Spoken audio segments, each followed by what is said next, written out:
અતિશય ભીના ન થવું કે લોકો નીચોવી દે, અતિશય કોરા પણ ન થવું કે લોકો ગળી વાળીને મૂકી દે, થોડા આળા લીલા રહેવું કે લોકોને સમજ ના પડે કે આને તડકે રખાય કે છાંયડે. જ્યારે આપણે આપણા સંબંધો માટે સમય નથી કાઢી શકતા, ત્યારે સમય આપણા વચ્ચેથી સંબંધ કાઢી નાખે છે. માણસને ખોટું ત્યારે જ બોલવું પડે છે જ્યારે લોકો સાચું સમજવા તૈયાર જ નથી હોતા. જિંદગીના 6 વિચારો. પ્રાર્થના કરતા પહેલા વિશ્વાસ રાખતા શીખો, બોલતા પહેલા સાંભળતા શીખો, વાપરતા પહેલા કમાતા શીખો, લખતા પહેલા વિચાર કરતા શીખો, મરતા પહેલા જીવતા શીખો અને હાર માનતા પહેલા પ્રયત્ન કરતા શીખો. જમીન સારી હોય, ખાતર સારું હોય, પણ પાણી જો ખારું હોય તો ફૂલ ખીલતા નથી. તેમ ભાવ સારા હોય, વિચાર પણ સારા હોય, તેમ છતાં વાણી જો ખરાબ હોય તો સદભાવના ફૂલ ખીલતા નથી. ખારું પાણી અને ખરાબ વાણી ક્યારેય ટાઢક આપતા નથી. હંમેશા મજાકમાં થોડી સચ્ચાઈ હોય છે, ખાલી પૂછવામાં પણ જાણવાની ઈચ્છા હોય છે, બેખબરને પણ થોડી ખબર હોય છે, ને મને પરવા નથીમાં પણ થોડી પરવા હોય છે. જ્યારે આપણા હાથની આંગળીના નખ મોટા થઈ જાય ત્યારે આપણે નખ કાપીએ છીએ, આંગળી નહીં. તેવી જ રીતે જો સંબંધમાં કડવાશ આવી જાય ત્યારે આપણે કડવાશ દૂર કરવી જોઈએ, સંબંધ નહીં. પોતાની જાતને કોઈ પણ કામમાં વ્યસ્ત રાખો, કારણ કે વ્યસ્ત માણસને દુઃખી થવાનો પણ સમય હોતો નથી.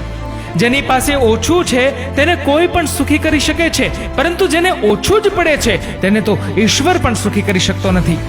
આપણી પાસે મકાનો ઊંચા છે પણ વિચારો નીચા છે, વાહનો માટે રસ્તા પહોળા છે પણ મનની ગલીઓ સાંકડી બની ગઈ છે, ઘર વિશાળ થઈ ગયા છે પણ કુટુંબ નાના થઈ ગયા છે, ભણતર વધ્યું છે પણ અંતર ઘટ્યું છે, ખર્ચ ધૂમ કરીએ છીએ પણ જરૂરતમંદ લોકોને આપવા માટે આપણી પાસે પૈસા નથી, સુખ સગવડો વધી છે પણ એ માણવા માટેનો સમય ઘટી ગયો છે, આપણી આસપાસની વસ્તુઓ વધારી છે પણ આપણી કિંમત ઘટાડી છે.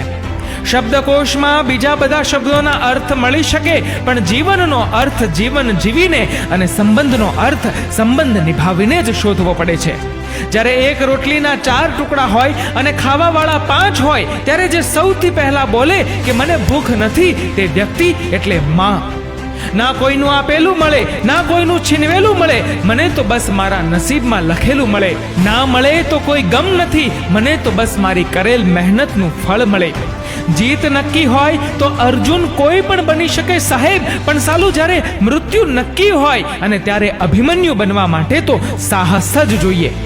માણસ ભણ્યો કેટલું તે તેના સર્ટિફિકેટ પરથી ખબર પડે છે, પણ સમજણ અને સંસ્કારી કેટલો થયો તે તો ભાઈઓના ભાગ પડે ત્યારે ખબર પડે.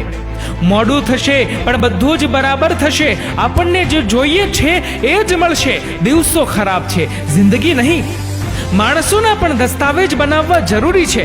ઘણીવાર માણસ બહારથી આપણો અને અંદરથી બીજાનો નીકળે છે.